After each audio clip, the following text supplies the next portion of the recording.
Muy buenos días a todos, a todas que están conectadas en este último webinar de este ciclo, que como AMD nos comprometimos en lanzarlo desde el 15 de julio, estamos en esto. Hemos entregado temas que han sido de muchísimo interés para la industria, temas que han tenido que ver con dependencia tecnológica, con consumo responsable, con monetización, con talento, con perfiles unicornios, en que hemos tenido muchísimos participantes, y esto cumple el rol de la AMD como asociación gremial de esta industria con la intención de entregar buenos contenidos para nuestros asociados y para la industria en general. Como hemos venido viendo desde el 15 de julio en adelante, todos estos temas han tenido como un hilo conductor, y ese hilo conductor ha sido, siempre han caído en la importancia que tiene que ver con el tratamiento de los datos. Es por esta razón que terminamos este ciclo, hoy día termina este ciclo, y terminamos este ciclo justamente con ese tema que tiene que ver con la ética y el tratamiento de los datos. Con el fin de cumplir de la mejor forma este objetivo, tenemos dos tremendos e interesantes invitados. Uno de ellos, nada menos que el senador Felipe Arboe, senador de la República, autor de la reforma al derecho constitucional del tratamiento de los datos, y que le ha dedicado muchísimo de su tiempo a trabajar en la reforma, el proyecto de la ley 19.628 sobre la protección de la vida privada. Por lo tanto, tenemos a un experto en este tema. Es un gran orgullo para nosotros como AMD tener al senador de invitado. Y junto con él estará Cristian Maulén, nuestro past president, que hoy día una labor tremendamente importante, quien preside el Consejo de Ética y Autorregulación de la AMD, que tiene como misión este consejo el educar, el traspasar esta información, y además tiene que también otra misión, que es revisar y asesorar y fiscalizar a todo cómo están cumpliendo con todo este tema todos nuestros asociados. Así que, sin más decirle, los quiero dejar con Sergio Gajardo. Sergio Gajardo preside el Comité de Innovación y Tecnología, y por lo tanto dejo a Sergio, quien irá moderando esta interesante conversación que... Muchas gracias, Marlene.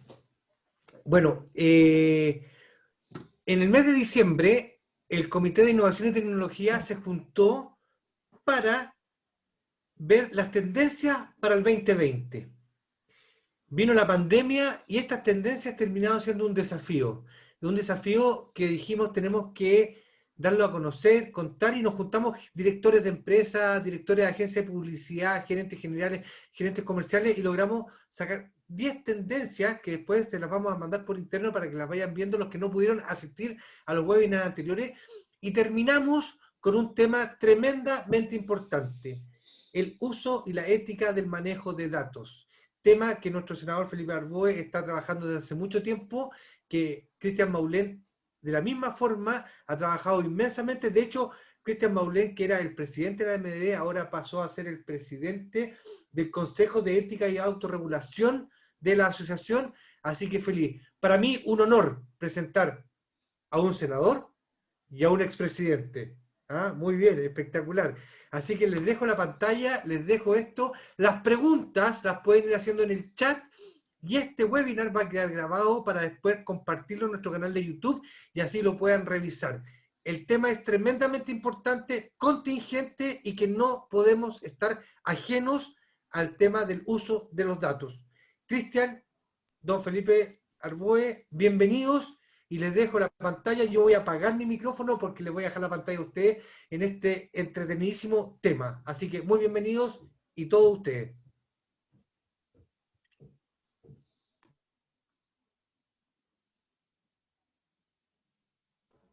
Cristian, parece que tu micrófono está apagado. Don Felipe. ¿Qué tal, Sergio? Buenos días, muchas gracias por la invitación. Vamos a rellenar mientras tanto, pero entiendo que Cristian ya está conectado. Muy agradecer a Marlene, a ti, obviamente a todo el equipo de AMD por la invitación. Así que disponible para participar de este diálogo y creo que es tremendamente fructífero para toda la industria. Felipe. Genial. Mira, mientras se conecta Cristian, yo quiero hacer te voy a hacer una pequeña pregunta, porque la verdad es que hay una transición en una cultura de las empresas que se decían que eran el dueño de los datos. Las empresas decían, mi mayor activo son mis datos y por lo tanto yo tengo la libertad de usarlos. ¿Estamos ciertamente, es así? No, no. De hecho, los datos pertenecen a cada persona. Como decimos los abogados, hay ciertos atributos de la personalidad. El nombre, el domicilio.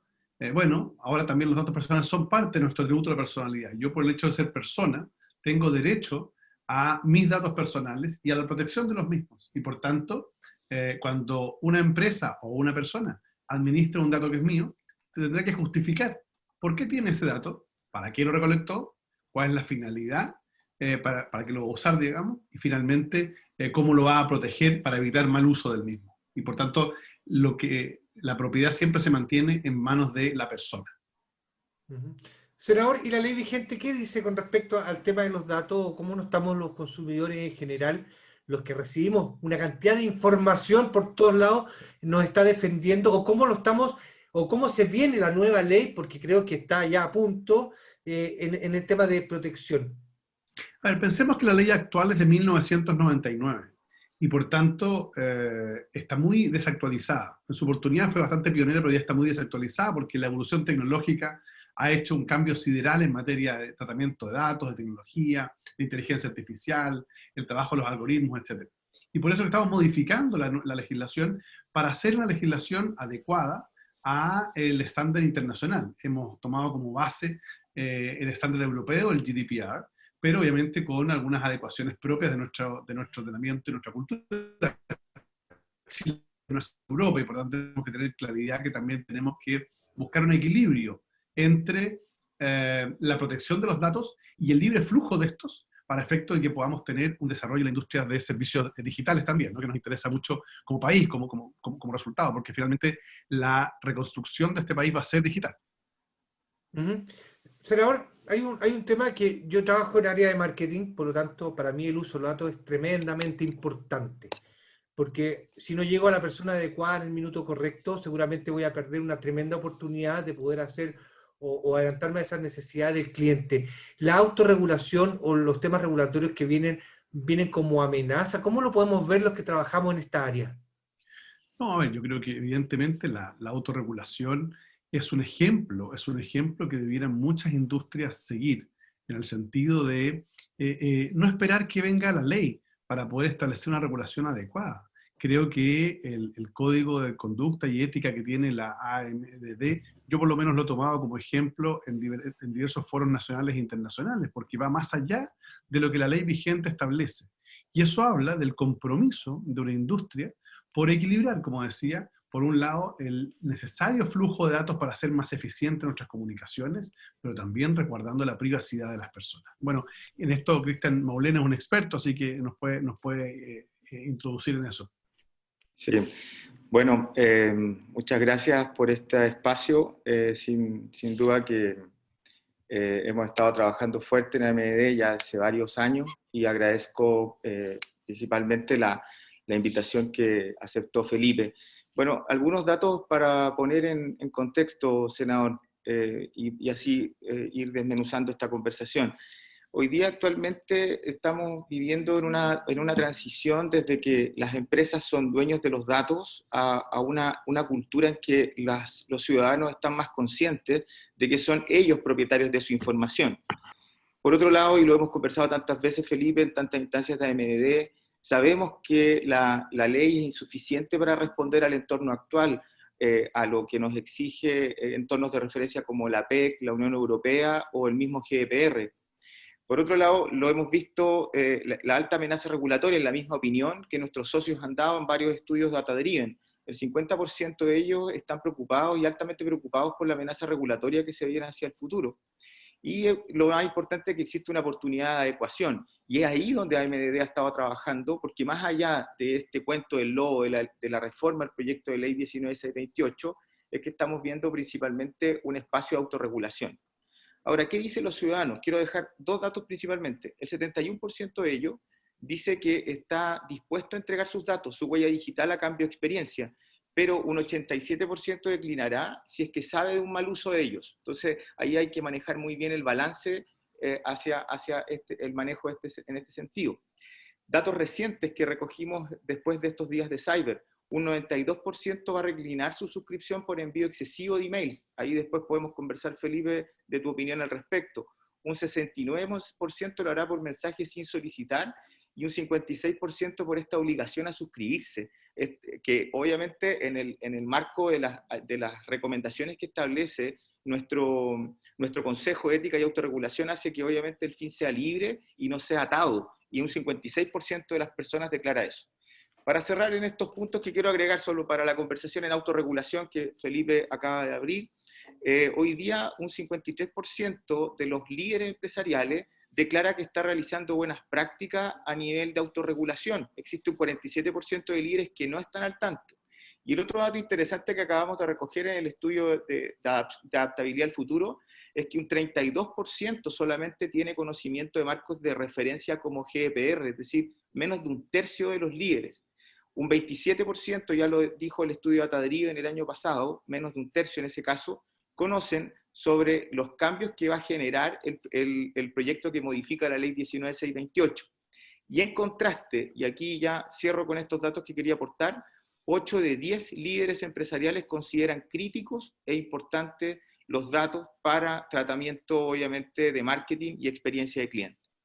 Bueno, entonces, en este contexto, bueno, nosotros hemos desarrollado un código y definitivamente existe una brecha importante en lo que es autorregulación. Los mismos datos los planteaban.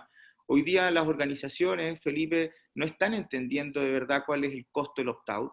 Les cuesta cumplir, ya lo vimos en este 47% y menos de un tercio que entiende marcos de referencia. Por otro lado, la preservación del opt-in es un tema que casi de futuro hoy día en nuestro país, en nuestros mercados en general, y la capacidad de recuperar el opt-in perdido también sería clave en la gestión de marketing, porque obviamente si yo pierdo opt-out y el costo del ingreso de clientes va a aumentar con este tipo de regulaciones, el tema entonces cómo usted va a preservar el opt-in como gestionador de su negocio. Entonces, Felipe, en esta disminución de la brecha en autorregulación, ¿cuáles son los derechos que deberíamos asegurar en nuestras organizaciones en la medida en que nuestra industria de marketing obviamente se vea afectado por marcos de referencia también como ePrivacy Directive? ¿Y qué crees tú que pueda ocurrir en eso y cómo nuestras organizaciones deberían adaptarse a estos derechos?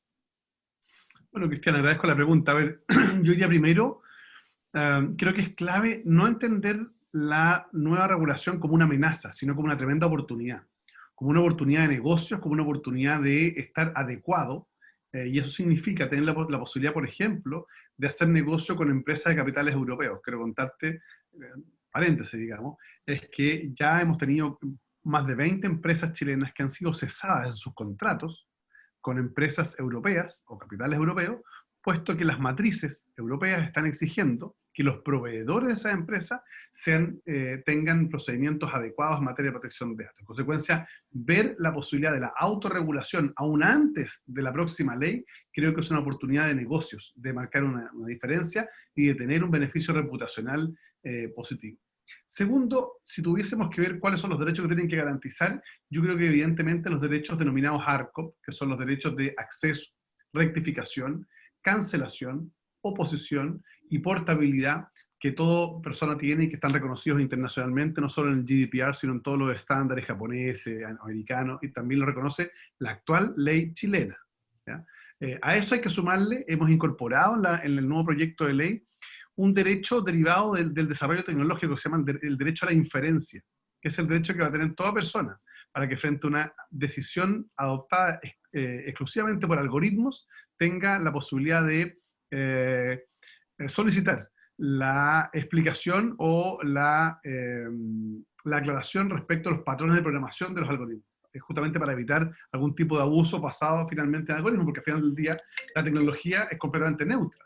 El problema está en cómo se programa. En consecuencia, es clave tener ese concepto también. Así que yo diría que esos son principalmente los derechos que debiéramos estar considerando en cada una de las autorregulaciones mientras, como digo, sale la nueva ley. No obstante, los derechos ARCOP ya están reconocidos por la ley 19628 vigente. Ah, ya están reconocidos. Sí. Bien, ok. Oye, lo vamos a decir en simple en español para que todos nos puedan entender. E-Privacy Directive, ¿cómo va a pegar, tú crees, Felipe? Porque finalmente lo que hemos estado entendiendo desde el Consejo de Ética es que este marco está a nivel de marketing digital está por sobre GDPR, entonces va a terminar regulando obviamente e-Privacy Directive más que GDPR. Y eso a nosotros un poco nos preocupó y queríamos entender un poco cómo lo ves tú. Porque dice, el objeto de la directiva es el derecho a la intimidad en el sector de las comunicaciones electrónicas y la libre circulación de datos, equipos y servicios de comunicación. Entonces viene a establecer una regulación más específica Claro. y privacy. ¿Qué es lo que tú un poco estás viendo, entendiendo de cómo nos podría afectar a nuestra industria mirar un poco esto? Lo que pasa es lo siguiente, que el modelo regulatorio europeo establece o descansa en este GDPR, que la traducción es un reglamento general de protección de datos, pero no es un reglamento, es una especie como de ley marco. Esta ley marco establece obligatoriedad respecto de ciertos principios, ciertos derechos, etc. El punto es que el GDPR deja a las directivas de funcionamiento la regulación específica de ciertos sectores. Por ejemplo, el marketing digital, la información derivada de procedimientos oncológicos, por ejemplo, la información derivada de procedimientos de seguridad, las cámaras de televigilancia, y se van estableciendo regulaciones específicas. En el caso chileno, lo que nosotros vamos a hacer, nuestra ley, va a ser una ley también que va a tener los principios generales, etc. Y la autoridad regulatoria es la que va a dictar las directivas de funcionamiento que van a ser más específicas. Pero si tú me preguntas a mí si las directivas europeas específicas se van a aplicar a nuestro país, yo diría no. Lo que sí se está aplicando hoy día es el GDPR, digamos, lo que debería aplicarse es el GDPR, y nosotros vamos a tener que tener adecuaciones normativas regulatorias en el carácter de reglamento, pero eso lo tendrá que definir la próxima autoridad de protección de datos de nuestro país. Perfecto. Bueno, el proyecto, pasando a temas de modelos de prevención, Felipe, que tanto se conversa hoy día, y la idea hoy día es poder acercarle un poco a la audiencia estos puntos. El proyecto tiene hoy día una regulación detallada de compliance. Tú has estado muy de frente encima de esto, del cumplimiento. Equivalente a lo que plantea la ley 20.393 sobre responsabilidad penal de las personas jurídicas. Bueno, el artículo 49 señala lo siguiente, lo leo textual, dice: modelo de prevención de infracciones. Los responsables de datos podrán voluntariamente adaptar un modelo de prevención de infracciones. Bueno, esto de la prevención de infracciones, ¿por qué lo quiero poner en esta conversación, Felipe? Porque finalmente es donde los empresarios, las compañías que están tratando datos hoy día de gran tamaño, las compañías de menor tamaño que quieren transitar en esta carretera digital, obviamente, esperando a que llegue una ley, no vamos a llegar a ningún lado, y nosotros como Consejo y como AMDD hemos visto que el proyecto de ley da un espacio favorable a que si te autorregulas, puedes acogerte a modelos de prevención. Entonces, en primer lugar, ¿qué elementos pueden configurar un modelo de prevención de infracciones? Si bien es cierto, el código lo plantea, pero a tu juicio, Felipe, ¿cuáles son esos elementos que permitirían configurar un modelo de prevención de infracciones dentro de una organización? Lo primero es establecer que el compliance o el modelo de prevención de infracciones lo que busca es que se realice una organización, que en el gobierno corporativo de las corporaciones, de las instituciones, se incorpore la protección de datos como un elemento determinante. Y esto sirve, como decía, no hay que verlo como un costo, sino como una tremenda oportunidad. Los modelos de prevención, lo primero que dice, o lo primero que buscan, digamos, lo que permiten, es saber lo que uno tiene. Hay muchas empresas que tienen miles, si no millones de datos, pero no saben lo que tienen. Y por tanto eso permite, cuando uno sabe lo que tiene, permite en primer lugar administrarlo eficientemente, trabajarlo de manera inteligente, inteligencia artificial, algoritmos, anonimización, etc. Adoptar medidas para diferenciar la criticidad de esos datos, porque no es lo mismo un dato de carácter económico que un dato de carácter más sensible. Se permite entonces esa diferencia. Una empresa segura es más competitiva, aumenta su capital reputacional, como decía, y una mejor consideración internacional. Pero a la pregunta específica, es clave entender que el proyecto de ley contempla dos modalidades. La primera es adoptar un programa de cumplimiento y la segunda es la designación de un delegado de protección de datos.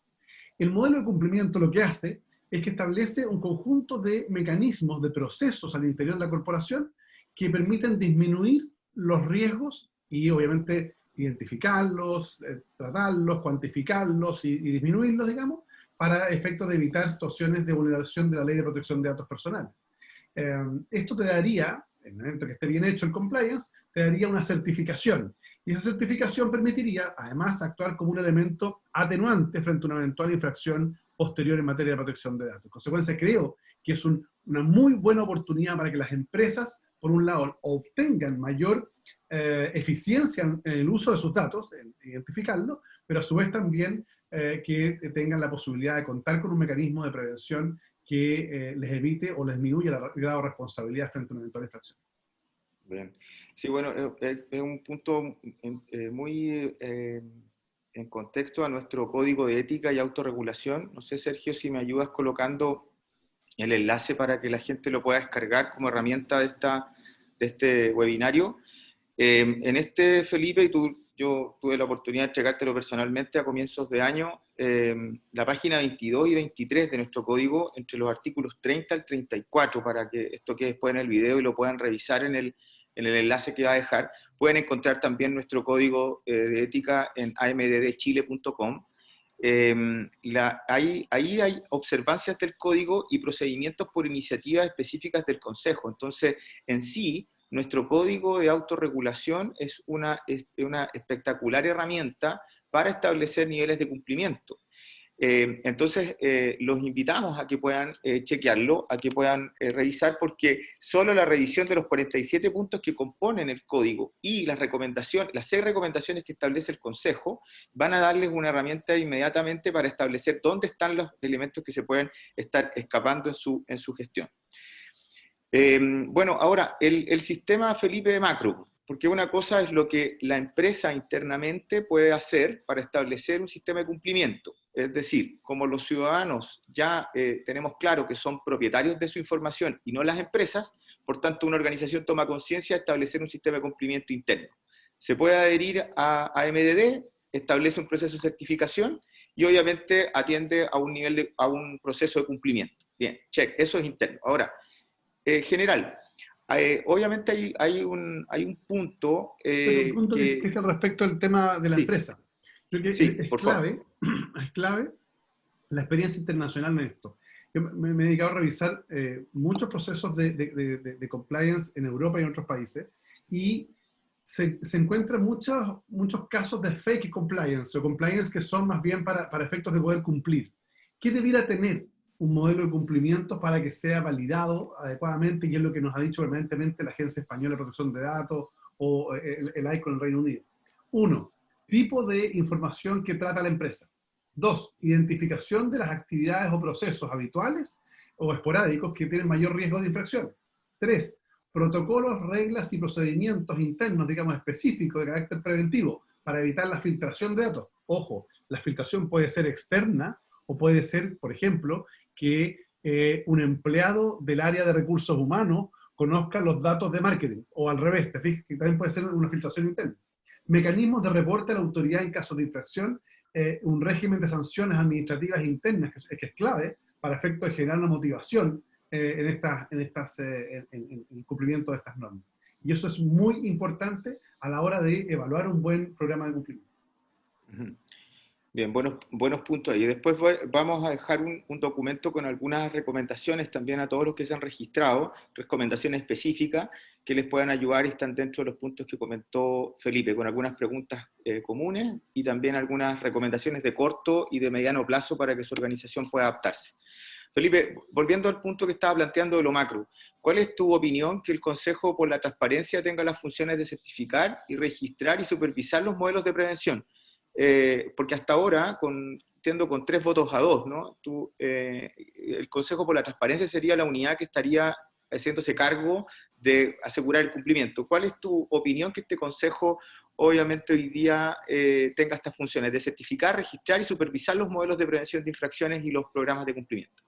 A ver, yo no estoy de acuerdo con eso. De hecho, perdí la votación en la comisión, 3 votos contra 2.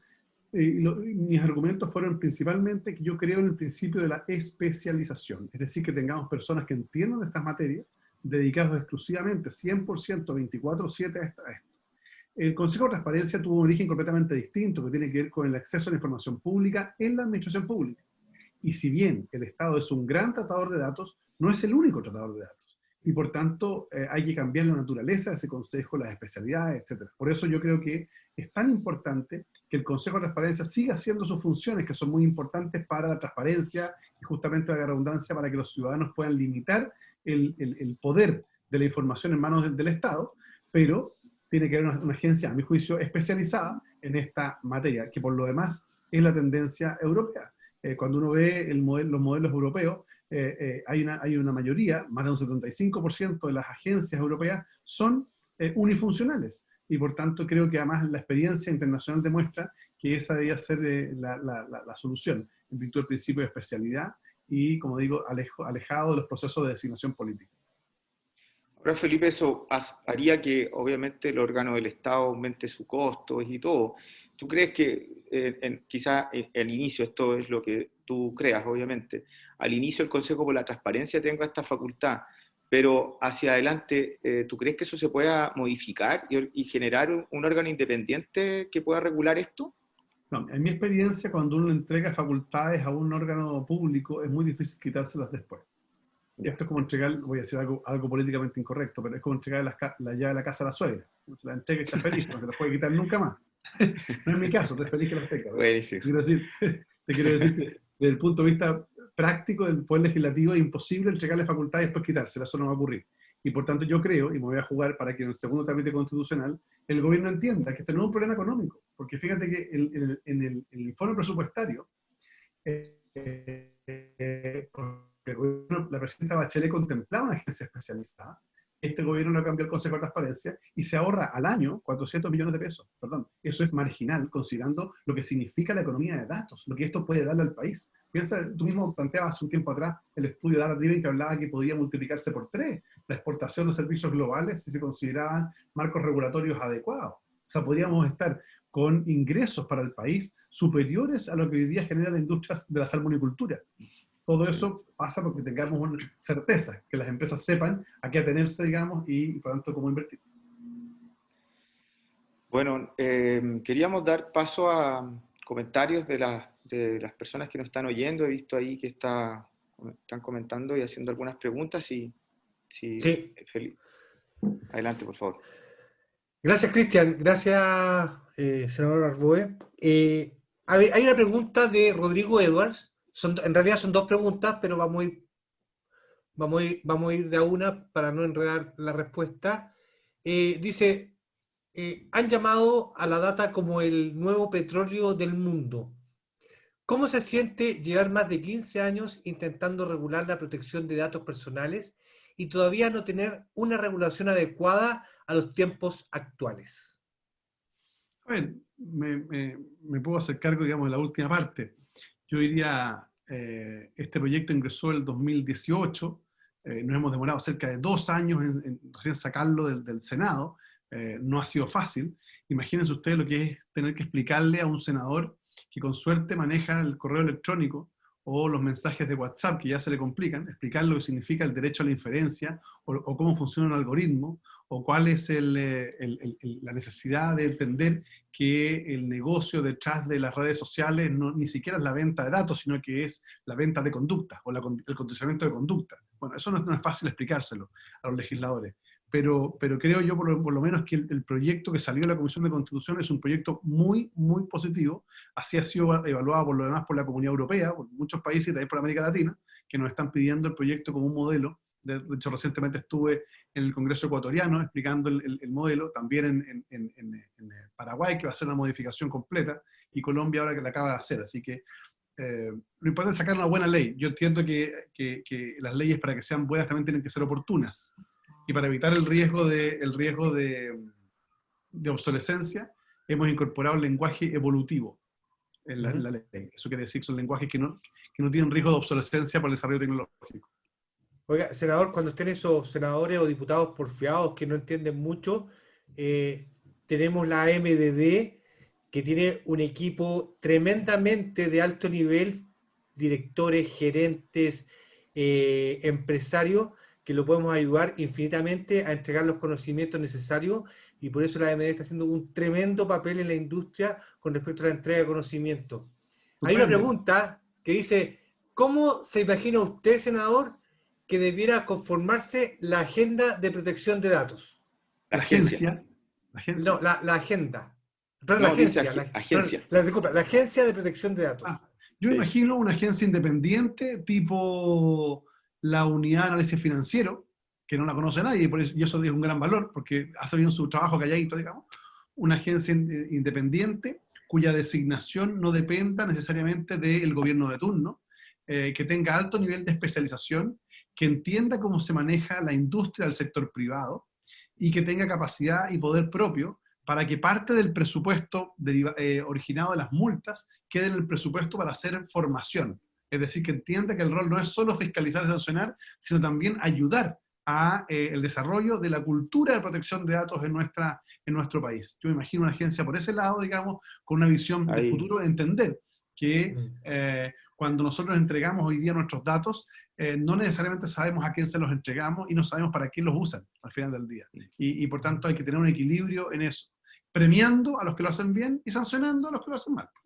Es correcto. Claro, hay ejemplos de exitosos de unidades independientes. El Banco Central es un ejemplo que es independiente, ¿no? Felipe, yo te he escuchado en algunos Sí. puntos que has planteado. Hay varios ejemplos, tú ya citaste uno, pero el Banco Central es un ejemplo exitoso de una unidad independiente del Estado.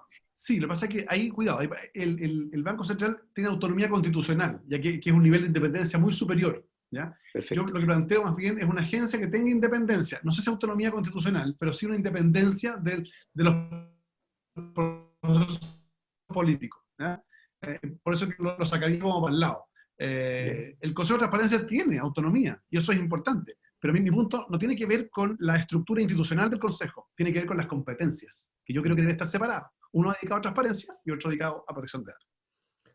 Senador, yo, pues, en virtud del tiempo, quiero, en nombre de la Asociación de Marketing Directo, darle dos agradecimientos. Uno, que haya corrido su agenda y darnos la prioridad de poder conocer un poco más en lo que está trabajando. Y el otro agradecimiento es el trabajo que usted está haciendo con respecto a esta ley de protección de datos, que creo que nos beneficia a todos los ciudadanos y apoya fielmente nuestro código de ética y uso de datos y en general nuestro código de autorregulación. Estamos justo en la hora, porque sé que tiene una reunión ahora, que fue la que corrió, así que le quiero agradecer. Le quiero dejar el pase a Cristian y posteriormente a Marlene, que es nuestra gerenta general, para despedirnos. Y infinitamente muchas gracias, senador. Gracias, Sergio. Muchas gracias. Muchas gracias, Felipe, por tu tiempo y siempre tu disponibilidad. Van a ver ahí en el código que Felipe establece una editorial ahí muy amable en su recomendación, así que siempre ha estado dispuesto a escucharnos a todas nuestras solicitudes también y revisión de estos puntos. Así que la idea es que, un poco también dándole el punto a Rodrigo Edwards, muchas gracias, él como expresidente también de nuestro gremio, haber tenido 15 años de trabajo. Él también estuvo trabajando en esto fuertemente, así que obviamente mientras no haya ley, lo que yo estoy planteando es que nos tenemos que autorregular y lo que no hagamos ahora nos va a pasar la cuenta al 2021-2022 cuando tengamos este proyecto. Así que muchas gracias, Felipe. Sabemos que tienes que dejarnos ahora. No sé si quieres dejar las últimas palabras, algún mensaje para nuestra audiencia. Nos están viendo más de 100 personas en este minuto. Solo agradecer nuevamente la invitación, la oportunidad. Creo que es muy importante seguir el diálogo público-privado. Hoy día estamos viviendo como país una crisis muy compleja y a mi juicio Chile se va a levantar, se va a poner de pie en la medida que tengamos capacidad de innovación. Y la innovación es riesgo. La innovación implica arriesgar muchas veces el capital propio, los negocios, y tiene que ser apoyada. Y una forma de apoyarla es dar certeza. Y creo que una ley de protección de datos permitiría, a mi juicio, darle certeza a una industria que tenemos que hacerla crecer. El crecimiento de Chile y la reconstrucción de Chile tiene que ser digital. la economía digital supone regulaciones adecuadas, equilibradas entre la protección de datos, la ciberseguridad, el marketing digital, y para eso creo que el aporte que ustedes han hecho es muy, muy importante, porque lo que no se haga hoy día, más allá que ingreso o no la ley, lo que no se haga hoy día va a llegar atrasado, porque la adecuación en estas materias es lenta y es compleja. Los procesos de compliance son lentos y por tanto mi recomendación es seguir los caminos que han trazado ustedes en materia de autorregulación con el Consejo, con el Código de Ética, que está muy bien logrado y como digo es un ejemplo no solo en la industria nacional sino también internacional. Así que desde ya les agradezco a ustedes su trabajo, los felicito y los invito a seguir trabajando en conjunto y siempre disponible para poder ayudar. Que estén muy bien. Muchas gracias, Felipe. Muy agradecido. Éxito. Hasta luego. Marlene, oye, tremenda invitación, tremendo tema, Cristian. La verdad que hay mucho por hacer. Y le quiero dejar el paso a Marlene con una pregunta, Marlena, no te voy a dejar tranquila. Bueno, ¿Cómo una empresa chilena se certifica y se autorregula? Y es una pregunta para Cristian, que está presidiendo el tema, y para Marlene, que es la gerente general de esto. Así que les bueno, dejo la pregunta abierta. bueno, Sergio, tú sabes, Cristian sabe el trabajo que hemos venido haciendo respecto a autorregulación y la verdad que hay que reconocer que este es un trabajo que se ha venido haciendo durante más de 10 años. Ya todos la organización anterior de la AME, los anteriores presidentes, han venido trabajando en este tema. Lo que hicimos lo que hicimos el año pasado fue hacer una actualización de nuestro código y un reforzamiento tremendamente importante de nuestro código, considerando lo que mencionaba Felipe respecto a todo lo que es la ley GDPR. En ese sentido, yo te diría que un tremendo beneficio que tienen nuestros asociados es que nosotros, para cumplir con este código, que la verdad es que es como la Biblia para la MDE, ofrecemos a todos nuestros asociados un proceso de certificación. Y para eso tenemos una empresa externa contratada, que es una consultora certificadora, que se llama Buena Práctica, y ellos hacen la revisión de todos los procesos de nuestros asociados. Hoy día yo les comentaría que cerca del 80% de nuestros socios han pasado esta revisión. Para la AMD el camino de la autorregulación ha sido históricamente y seguirá siendo, independiente a eso que estamos muy pendientes de lo que está pasando con todo lo que mencionaba Felipe respecto a la nueva ley. Así que en ese sentido yo invito a las empresas a que se vayan sumando a esta comunidad. Hemos logrado hacer una comunidad de empresas de buenas prácticas y de ética en todo lo que tiene que ver con autorregulación y data. Y en ese sentido tenemos varios grupos de empresas. Está por un lado las empresas anunciantes, que son las grandes empresas avisadoras. Hay otra categoría que son las empresas de servicios de marketing, que hay muchas consultoras y que son muy generadoras de contenido para la MD, y obviamente están las agencias de publicidad, que para nosotros son tremendamente importantes. Así que en ese sentido sigo invitando a las empresas a que se sumen a esto y que estamos entregando, así como lo hemos hecho con este ciclo de información, estamos entregando muchísimo contenido. Y como dije al comienzo, todos los contenidos que hemos ido entregando, que son de diversos temas desde el 15 de julio en adelante, todos convergen en la importancia de la data. Por eso la decisión fue terminar este ciclo con Cristian y con Felipe Arboe, que llevan tanto tiempo en este camino. Sí. Quería plantear, Sergio, ahí, Marlene, que la autorregulación que nosotros proclamamos se consagra con el hecho de la certificación que ofrece nuestro proceso a través de Buena Práctica. Sí. Entonces, yo siento que aquí, Sergio, la MDD es capaz de entregar una herramienta que si no te adhieres a MDD como socio, puedes revisar y descargar el código y ir revisando los puntos donde cumples o no cumples. Si te adhieres como socio, cuentas con este servicio de certificación. Y vuelvo a insistir, ahí se consagra la autorregulación y preparas a tu organización a que se adapte a los nuevos marcos del futuro, a la gobernabilidad de datos, porque hoy día es necesario integrar fuentes de datos. Sí, los datos operan en silo, entonces necesito integrarlo. Necesito, obviamente, generar democratización de esa información, porque obviamente más ejecutivos, más agentes, más personas dentro de una organización deben estar pudiendo hacerse preguntas sobre los distintos comportamientos de su cliente. Pero ¿a dónde viene el tema? ¿Cómo es la ética en el uso de ese tratamiento de datos personales? Si el consumidor, el cliente, nos dio permiso para ese fin único. Ahora, ¿cómo también se revisan nuestros términos y condiciones para informarle para qué elementos vamos a tratar los datos?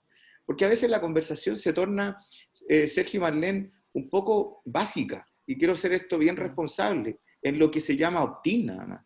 Pero esto tiene que, la economía digital abre las oportunidades del manejo de datos, y obviamente hoy día un motor de inteligencia artificial, el clic, apertura, la preferencia a un cliente sobre un canal o la descarga de un tipo de contenido que puede ser crítico, privado, por ejemplo, datos de salud de estos días o datos de hijos que estamos cargando para poder optar un beneficio en estos tiempos de pandemia, obviamente son datos que deben ser tratados con esos fines únicos, no atados. Entonces, obviamente, con un fin claro, tácito y bien presentado a nuestro consumidor. Entonces, una cosa es opt-in, que todos nuestros socios lo adhieren, y otra cosa es ¿para qué voy a usar tus datos?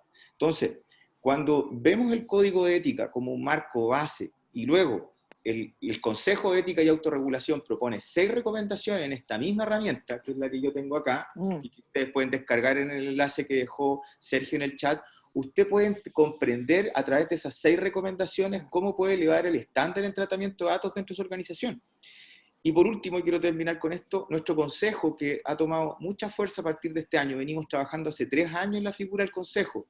Mencionar a Paulina, mencionar a Elías, nuestros abogados del estudio Kerry, que nos han permitido conformar esta unidad independiente al directorio y en general que va a tomar cada vez más fuerza. Ya en una entrevista de MDD planteé, yo veo el Consejo en 10 años más como una unidad importante de generación de normas y de generación de recomendaciones, porque si hoy día estamos manejando 33 zettabytes de información a nivel global, un zettabyte es igual a 1 millón de teras, estamos hablando que al 2025, 2030, esta cifra va a crecer casi 7, 8 veces. Entonces, va a haber más y más datos, y la forma en que nos podemos adaptar y establecer que la norma para marketing directo y digital se pueda escribir en nuestra industria y no en el Consejo por la Transparencia o no en el Consejo de Datos que proponía Felipe. Nosotros podemos ser agentes de esto. Entonces, por eso yo invito a entusiasmarnos primero, a interiorizarnos, por eso la importancia de este seminario, a que las personas que vean en esto una brecha en su organización, vayan y pasen por el código y se pregunten dónde están parados. Ese es el primer elemento. ¿Qué riesgos tengo? Hago un listado de dónde quedan sus datos, para qué fines los estamos tomando, y entonces a partir de eso, sí, hay lo otro importante, ¿a dónde van a terminar mis datos? ¿En qué sistemas en cloud? ¿En qué proveedores están usando esos datos y qué niveles de certificaciones tienen? Porque cuando llegue esta norma o esta ley o la forma que tenga hacia el futuro, debemos estar preparados, y aún más cuando los ciudadanos son propietarios de los datos. Nosotros no somos como gestionadores de marketing o gestionadores de comunicaciones con nuestros clientes, no somos los propietarios de sus preferencias. Eso me gustaría un poco agregar e invitarlos a que se dieran a MDD, que estamos trabajando con tanta fuerza en estos asuntos. Sergio. Oye, Cristian, lo último que comentaba me parece espectacular. ¿Qué pasa con los datos anónimos o las cookies que uno va dejando a medida que uno deja su huella digital o su ADN digital? Tú que has leído bastante, ese dato anónimo, esa cookie, ¿pertenece a quién? ¿Al dueño?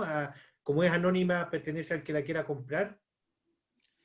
Según las normas internacionales, la preferencia del uso de la cookie obviamente es del ciudadano, bien como lo hemos venido planteando. Nosotros en AMDD lo que planteamos es declararle al cliente o al consumidor, al ciudadano, que lo vamos a seguir a través de estas cookies. ¿Y qué es? Para que sea explicado en simple.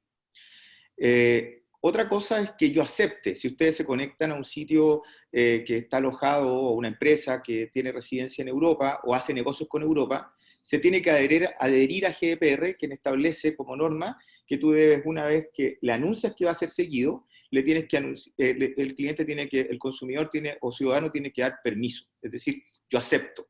Si no aceptas, no eres seguido. Hoy día en Chile estamos en pañales en eso. Hoy día ni siquiera estás obligado a anunciar, porque tenemos una ley de 20 años que obviamente no operaba en la carretera digital, que es la que estamos viviendo hoy día en esta economía. Entonces, obviamente, la invitación que hace MDD es que al menos anunciemos con un pop-up en el footer que este sitio va a hacer seguimiento, y en términos y condiciones dejar para qué vamos a hacer ese tratamiento. Es porque queremos ofrecer mejor experiencia, mejores recomendaciones, ser un poquito más inteligentes para cada uno de ellos. Genial, muchas gracias, Cristian. Marlene, te dejo la última palabra, darle las gracias a Cristian una vez más, desearle mucho éxito en su presidencia. Espera, te quiero desear mucho éxito en tu presidencia, porque estáis presidiendo un tema que es re complicado, ética y autorregulación. Sí, O sea, sí. te metiste a presidir algo que va a ser entretenido, así que mucho éxito, y les dejo la última palabra ya para despedirnos y agradecer a todos los asistentes. Bueno, muchas gracias, Sergio. Sin duda, yo lo hice también en una declaración pública hace unas semanas atrás. Asumo esto con mucha responsabilidad y también con mucha humildad. Para mí ha sido 5 años muy emocionantes como presidente, 52 meses exactamente como presidente, en donde pudimos establecer 3 actualizaciones del código de autorregulación en esos minutos, hoy día código de ética y autorregulación. Construir las 6 recomendaciones el año pasado, mientras en Chile era declarado derecho constitucional la privacidad de datos en el 2018, GDPR el 25 de mayo del 2018 entró en vigencia. Nosotros en AMD estábamos trabajando fuertemente en establecer una herramienta para nuestros asociados, en general para la industria, y hoy día la contamos. Y hoy día me siento muy contento, y en realidad también muy desafiado, de poder seguir aportando en esto. Estoy estudiando muchísimo. También Felipe me ha estado apoyando bastante estos últimos meses, agradezco a él todo su acompañamiento, y también volver a mencionar a Paulina Silva, quien está haciendo una mención ahí en el chat, y a Elías, que en realidad han sido unos motores como abogados en poder establecer este estándar y de conversación permanente. Así que los invito a que se mantengan ahí conectados regularmente con nuestro consejo, que vamos a estar dando bastantes noticias de aquí a un año móvil. Cristian, a ver, justamente quería hacer ese agradecimiento. La verdad que el trabajo que hemos venido haciendo con el estudio de Keri ha sido de 4 o 5 años atrás. Ellos nos han acompañado en todo este proceso, la redacción del código, que no ha sido un tema menor, ha sido de bastante relevancia. Y esto que comenta Cristian respecto al consejo es lo que quiero comentar, que esto fue un consejo aprobado por Asamblea General de Socios que tuvimos hace un poco más de un mes, y este consejo, que el año pasado era de 3 integrantes, hoy día se forma un consejo tremendamente robusto donde participan, donde está la figura del presidente del consejo, el vicepresidente y el secretario, y además de eso participan muchos asesores jurídicos de las compañías asociadas a la AMD. Así que la figura del consejo va a tomar una tremenda relevancia para la asociación, en términos de lo que tiene que ver con educar y lo que tiene que ver con revisar y con fiscalizar y a todos nuestros asociados. Así que solamente agradecer a todos y a todas las que han ido participando en este ciclo durante todos estos meses, desde julio en adelante. Damos terminado este ciclo con este tema, que es un tema que está dentro del ADN de la AMD. Y estamos preparando alguna, independiente que termine este ciclo ahora, estamos preparando alguna sorpresa para el mes de octubre, noviembre. También agradezco la participación de Congress Pro, que ha hecho posible este muy buen ciclo de webinar a través de Eduardo Capdevila, que ha ido dirigiendo y todo esto. Así que, Cristian, Maulén, agradecerte nuevamente tu participación. Bueno, los agradecimientos, por supuesto, al senador Felipe Arboe, a Sergio Gajardo, que ha sido tan incentivador de este ciclo, junto a presidiendo el Comité de Innovación y Tecnología. Así que los dejamos en esta oportunidad y los esperamos encontrar en un próximo webinar o algún tema interesante que programemos desde la AMD para nuestros asociados, y con el fin último de hacer un aporte interesante para la industria. Muchísimas gracias a todos. Gracias, Sergio. Gracias, Marlena. Gracias, Marlene. Gracias, Cristian. Saludos a todos.